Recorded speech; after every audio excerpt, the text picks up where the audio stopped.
राधे राधे, जय श्री कृष्णा। कैसे हैं आप सब? आशा करती हूँ आप सब स्वस्थ होंगे, मस्त होंगे, अपने अपने घर परिवारों में। स्वागत है आपके अपने चैनल कृष्णा सखी मलिका में। तो दोस्तों, नवरात्रि पूर्ण हो चुके हैं और आज है दशहरा और 9 दिन माँ के पूरे हो चुके हैं और माँ को अब हमें विदाई देनी है, विसर्जन करना है। विसर्जन मतलब कि अगर तो आपके पास माँ की कोई मिट्टी की मूर्त, अगर आपने माँ का इस बार आगमन करवाया था तो आप उसको विसर्जित करवा सकते हैं, किसी जल में प्रवाह कर सकते हैं। और अगर आपके घर की ही वो मूर्त है तो आप उसको किस तरह से पूजन करके माँ को उनको उनके आसन पे विराजमान कर सकते हैं।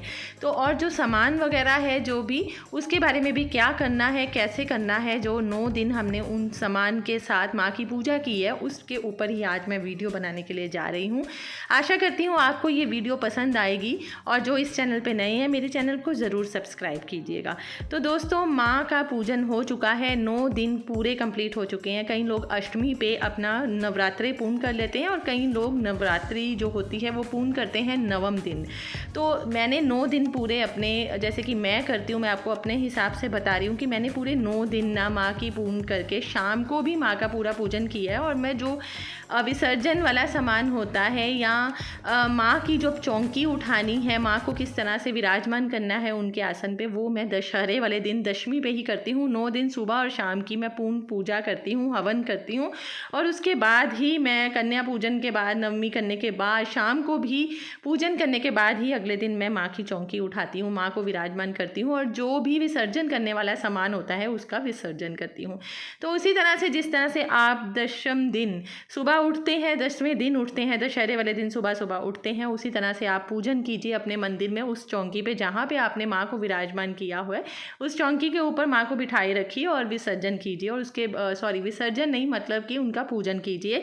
और उसके बाद वहाँ पे जिस तरह से आप नित्य अपनी पूजा करते हैं, जोत जगाते हैं, दीप धूप नैवेद्य वगैरह चढ़ाते हैं, फल चढ़ाते हैं, भोग लगाते हैं भगवान का, उसी तरह से आप भोग लगाइए भगवान को, माता रानी को। और उसके बाद जब आपकी जोत बढ़ जाए तो फिर माँ का हमने चौकी को उठाना है। और किस तरह से उठाना है दोस्तों, अगर तो आपके पास आप बाज़ार से मिट्टी की प्रतिमा माँ की लेके आए हुए हैं तो आप उस मिट्टी की प्रतिमा को विसर्जित कर दीजिए, उसको घर में फिर नहीं रखते हैं 9 दिन के बाद।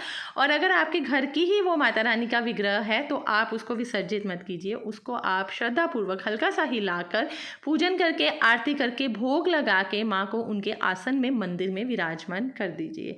अब बात आती है कि अखंड दीपक की, कई लोग अखंड दीपक भी जलाते हैं अपने इन 9 दिनों में। तो अखंड दीपक को दोस्तों बुझाना नहीं चाहिए, चाहे 9 दिन पूरे हो जाएं, चाहे 10 दिन हो जाएं।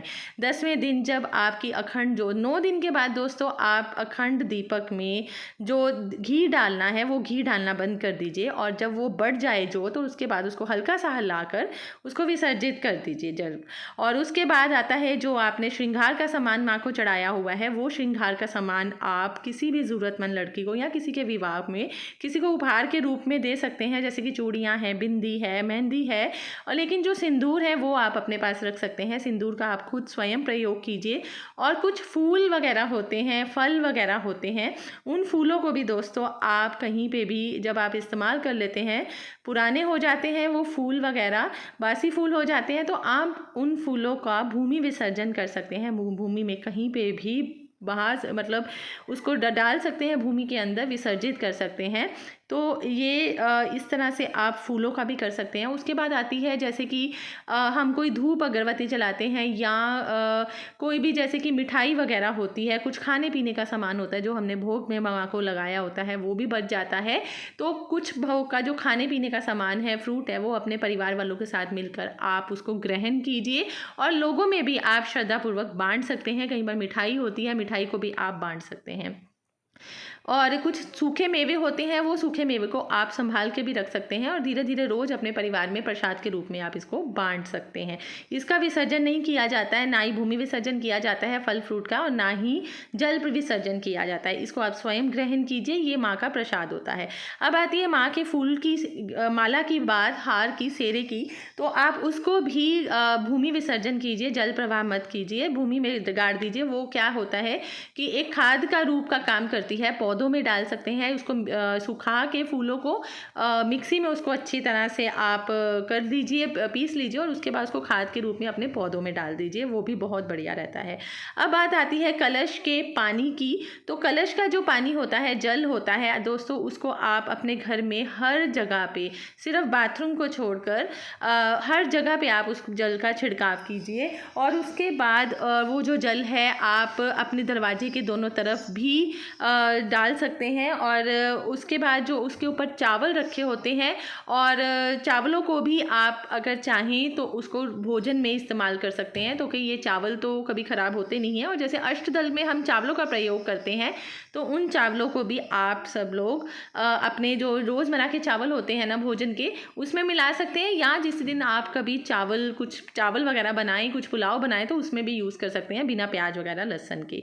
उसके बाद आती है नारियल की। तो नारियल को हमें जो करना है, वो नारियल को या तो आप जल प्रवाह कर सकते हैं, 2 तरीके हैं, या आप जब कंजक पूजन करते हैं उसमें उसको तोड़ के कंजकों में बांट सकते हैं।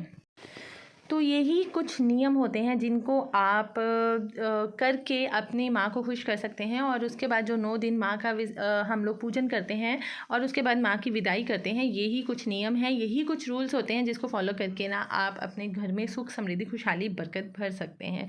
सो आशा करती हूँ आपको मेरी ये वीडियो पसंद आई होगी तो सब्सक्राइब ज़रूर कीजिएगा जो इस मेरे चैनल पर नए हैं। मिलती हूँ मैं कल दोबारा से एक नई वीडियो में। तब तक के लिए राधे राधे, जय श्री कृष्णा, जय माता दी।